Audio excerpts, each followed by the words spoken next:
The adornment of Guy de Maupassant.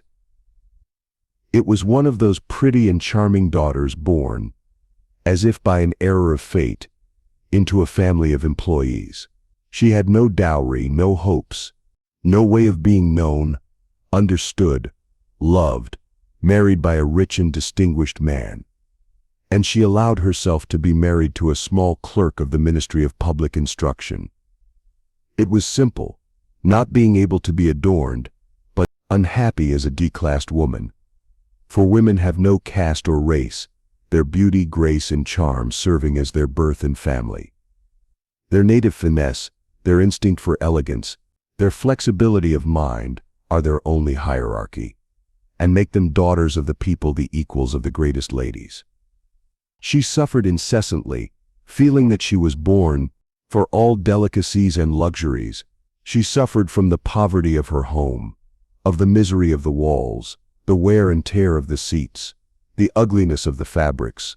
All these things, including another woman of her caste, would not even have noticed, tortured, and indignant her. The sight of the little Breton girl who was making her, the humble household, awakened in her desolate regrets and desperate dreams.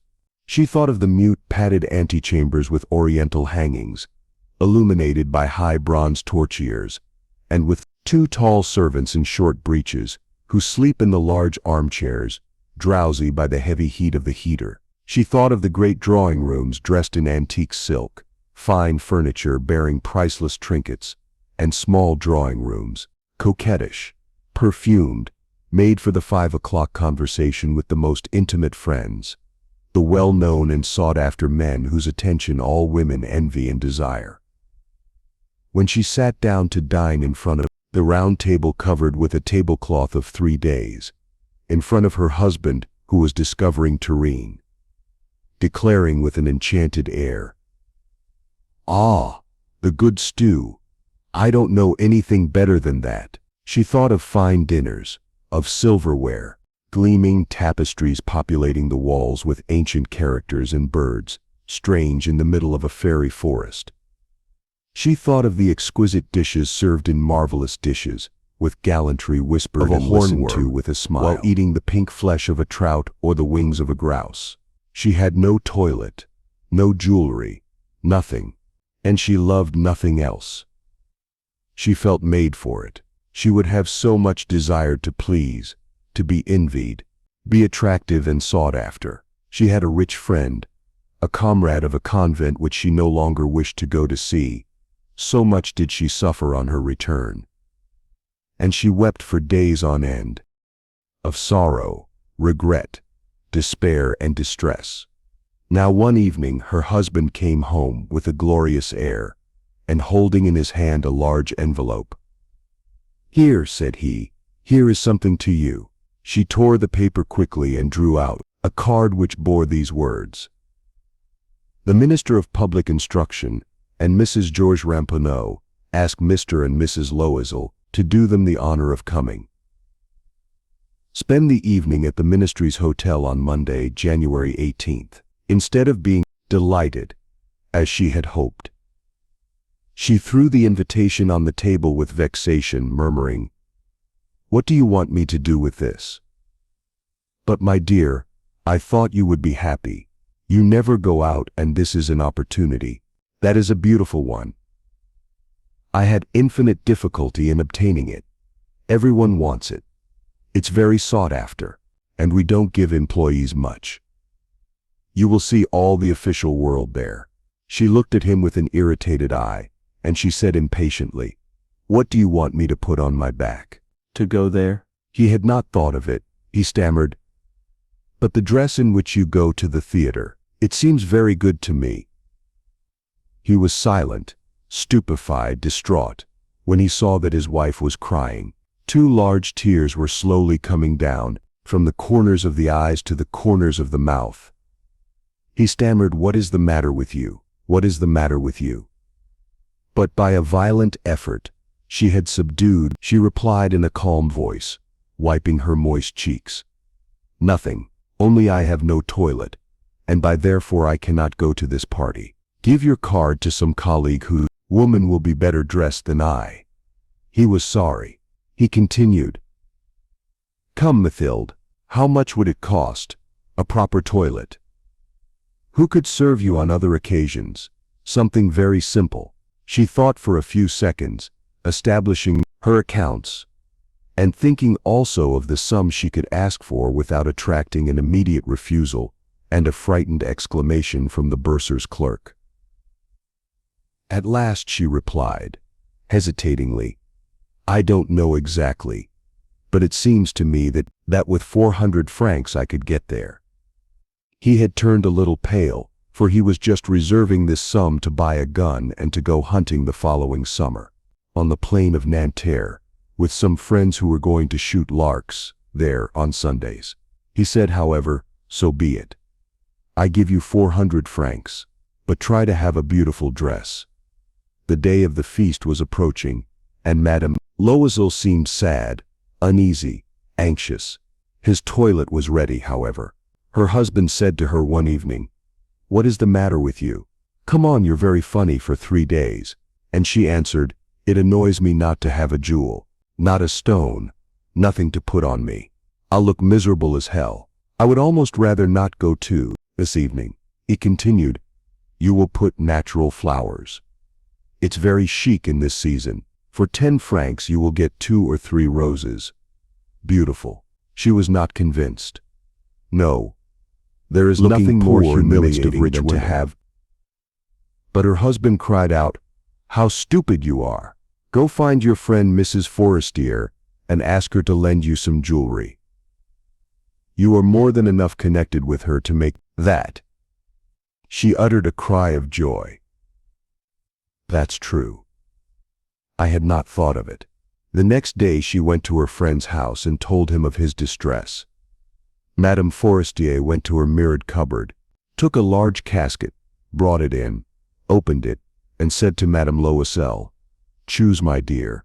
She saw first bracelets, then a necklace of pearls, then a Venetian cross, golden jewels, of admirable workmanship. She tried on the ornaments in front of the mirror, hesitated, could not make up his mind to leave them, to give them back. She always asked, "Have you nothing else?" "Yes, yes, look for. I don't know what you like." Suddenly she discovered, in a box of black satin, a superb river of diamonds, and his heart began to beat with a desire immoderate. Her hands trembled as she took her. She tied it around her throat, on her dress, and remained in ecstasy before herself. Then she asked, hesitantly, full of anguish, "Can you lend me that, nothing but that?" "Yes, certainly." She threw her arms around her friend's neck and kissed her, with anger, then flees with his treasure.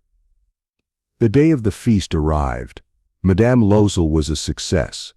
She was prettier than all, elegant, graceful, smiling, and overjoyed. All the men looked at her, asked his name, sought to be introduced. All the cabinet attachés wanted to waltz with her. The minister noticed her. She danced drunkenly, with passion intoxicated by pleasure, no longer thinking of anything, in the triumph of her beauty, the glory of his success, in a sort of cloud of happiness made of all these tributes, which of all these admirations, of all these awakened desires, of this victory so complete and so sweet to the hearts of women.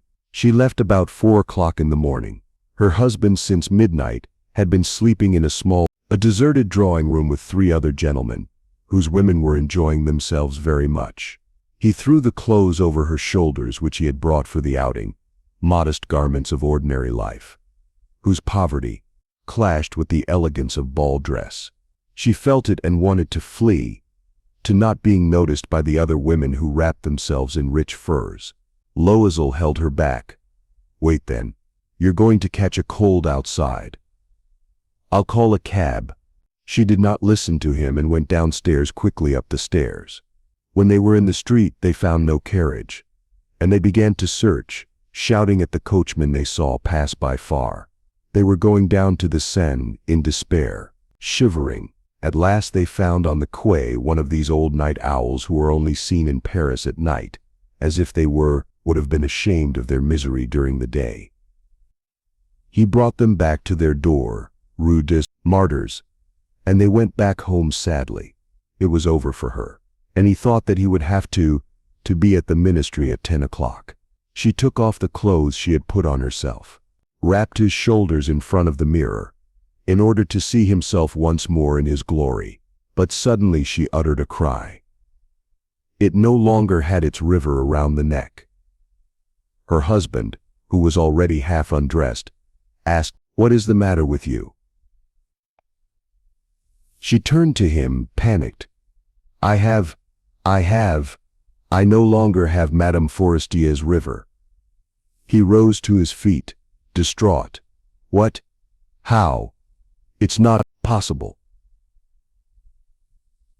And they searched in the folds of the robe, in the folds of the coat, in the pockets, everywhere. They did not find it. He asked, "Are you sure you still had it in your mind, leaving the ball?" "Yes, I touched her in the hallway of the ministry. But if you had lost her in the street, we would have heard it fall. She must be in the cab." "Yes, it is likely." "Did you take the number?" "No." "And didn't you watch it?" "No." They looked at each other, aghast. At last Loisel dressed again. "I will," said he, "retrace the whole journey which we have done on foot, to see if I shall not find her." And he went out. She remained in her evening dress without strength to lie down, dejected on a chair, without fire, without thought. Her husband returned about 7 o'clock. He had found nothing. He went to the prefecture of police, to the newspapers, to promise a reward, to the companies of small carriages, everywhere, in short, where a hint of hope impelled him. She waited all day in the same state of dismay in the face of this frightful disaster. Loisel returned in the evening with a hollowed face, pale. He had discovered nothing. "You must," he said, "write to your friend that you have broken the closure of his river and that you have it repaired. This will give us time to turn around." She wrote under his dictation. After a week, they had lost all hope, and Loisel, who had aged 5 years, declared, "We must think about replacing this jewel." The next day they took the box that had given him "shut up" and went to the jeweler's, whose name was in it. He consulted his books. "It was not I, madame, who sold this river. I only had to provide the casket." So they went from jeweler to jeweler, looking for an adornment like the other, consulting their memories, both sick of sorrow and anguish. They found in a shop in the Palais Royal a string of diamonds which seemed to them entirely similar to the one they were looking for. It was worth 40,000 francs. It would be left to them at 36,000. So they begged the jeweler not to sell it within 3 days. And they made a condition that he should be reproved for 34,000 francs if the first one was found before the end of February. Loisel possessed 18,000 francs, which had left him his father.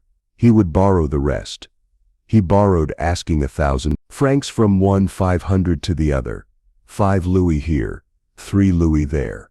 He made notes, made ruinous engagements, had to do with usurers, with all races of moneylenders.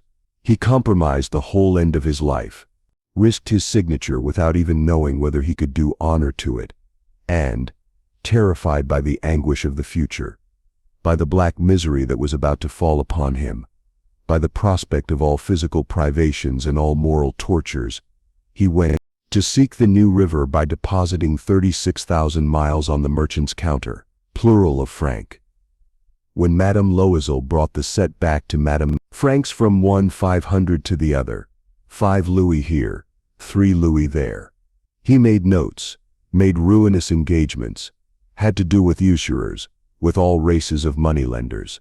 He compromised the whole end of his life, risked his signature without even knowing whether he could do honor to it, and, terrified by the anguish of the future, by the black misery that was about to fall upon him, by the prospect of all physical privations and all moral tortures, he went to seek the new river by depositing 36,000 miles on the merchant's counter, plural of franc. When Madame Loisel brought the set back to Madame Forestier, the latter said to him, with a bruised air, "You should have given it back to me sooner, for I might need it." She did not open the case, which she feared his friend. If she had noticed the substitution, what would she have thought? What would she have said? Would she not have taken it for a thief? Mrs. Loisel experienced the horrible life of the needy. She made up her mind, moreover, all at once, heroically. This appalling debt had to be paid. She would pay. The maid was dismissed. They changed their lodgings. A garret was hired under the roof. She experienced the heavy work of the household, odious work of the kitchen. She washed the dishes, wearing out her pink nails on greasy pottery and the bottom of pans. She soaped up the dirty laundry, the shirts and the rags, which she dried on a rope. She went down to the street. Every morning the garbage and the water rose, stopping at each floor to breathe. And dressed like a woman of the people, she went to the fruiterers, to the grocers, to the butchers, basket in hand, haggling, insulted, defending her miserable money penny by penny. We had to pay for tickets every month, renew others, obtain time. The husband worked in the evenings to put on the net the accounts of a merchant, and at night, often he would make copies with 5 below the page. And this life lasted 10 years. At the end of 10 years they had restored everything, with the rate of usury and the accumulation of superimposed interest. Mrs. Loisel seemed old now. She had become the strong, hard woman, and harsh, poor households, badly combed, with the skirts askew, and with red hands. She spoke loudly, washed the floors with plenty of water. But sometimes when her husband was in the office, she sat down by the window and she thought of that evening of old, at that ball, where she had been so beautiful and so feted. What would have happened if she had not lost this adornment? Who knows how singular and changeable life is, like it takes little to lose or save you. Now one Sunday, as she had gone take a walk on the Champs-Élysées to relax from the week's tasks, she suddenly saw a woman walking a child.